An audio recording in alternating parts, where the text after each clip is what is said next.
Hey everyone.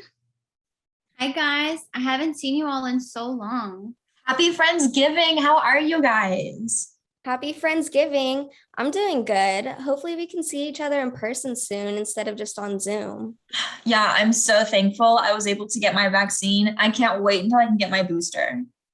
You actually got it? Don't you know there's microchips in the vaccine? Yeah, I saw that article too. My friend sent it to me. It also said that Fauci is Satan, and I can't trust someone whose reputation is that dark. What are you talking about? What article would say something like that? Can you find this article for me and share your screen? Yeah, I'll share it right now. There. Okay. Are there microchips in vaccines? Is Fauci Satan? The headline is just asking if there's microchips in the vaccine. It doesn't actually have any evidence. Did you guys even read the article or you just read the headline and took it as fact? Honestly, I don't really read articles. I just saw the headline and sent it to other friends because I saw how bad the headline was. And I don't think my friends read it either because they agreed with me. I mean, it has to be true. I've seen that everywhere about the vaccine having a microchip. There's no way it can't be true if it's being shared so much. Guys, that's just clickbait. The journalist wrote a headline to grab your attention and to make you want to read the article. You actually have to read the whole thing to know what the journalist is talking about. Most clickbait headlines use elements of shock to make it seem more believable. You can't trust everything you see online without fact checking it first. Why would I read the article if I didn't even read it in the first place?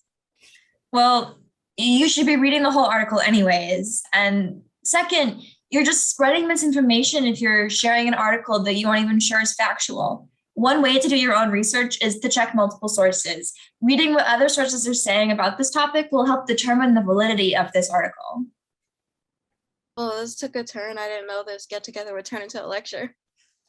I guess we're getting called out for not being able to tell a real story from a fake, but I didn't think it was such a crime. Yeah, this is such an important topic though, because there's so much fake news being circulated around online. Have you guys heard of a term called lateral reading? No, what's that?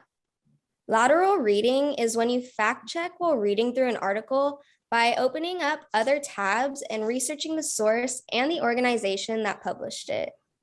It's important to get off the original website and fact check what they're saying through other websites. So doing this lateral reading, it would help me check if the article is actually accurate. Yeah, and it's just one of many ways to find the accuracy of an article. The SIF method is something else that I learned about in my class. It stands for stop, investigate the source, find trusted coverage, and trace to the original. Here's a really good infographic representing how to use SIF.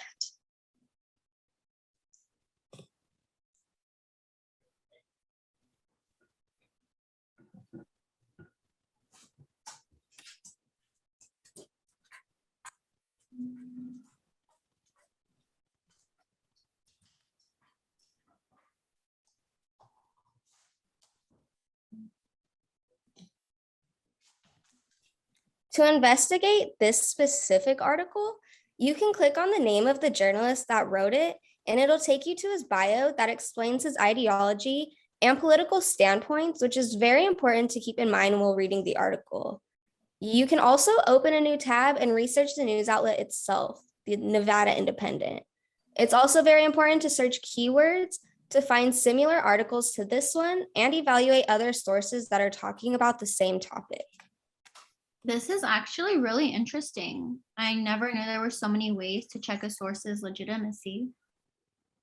So would this SIFT method work for like all kinds of articles? Like could it even be applied to a YouTube video? Yeah, these methods of counteracting disinformation can work for anything. But one of the most important steps of counteracting disinformation is to not share the article if you find it's fake. Yeah, sorry about that. I promise from now on, I'm gonna do a little more research before I share it on social media. Yeah, definitely. This has me rethinking about so many articles that I've read that have probably tricked me because of clickbaiting headlines. I've always heard of clickbait, but I never thought that I would encounter it. Many people don't. That's referred to as the third person effect. That's when you believe you'll never be affected by disinformation, just that other people will. Wow, there's a term for everything. When did you guys become such experts on disinformation?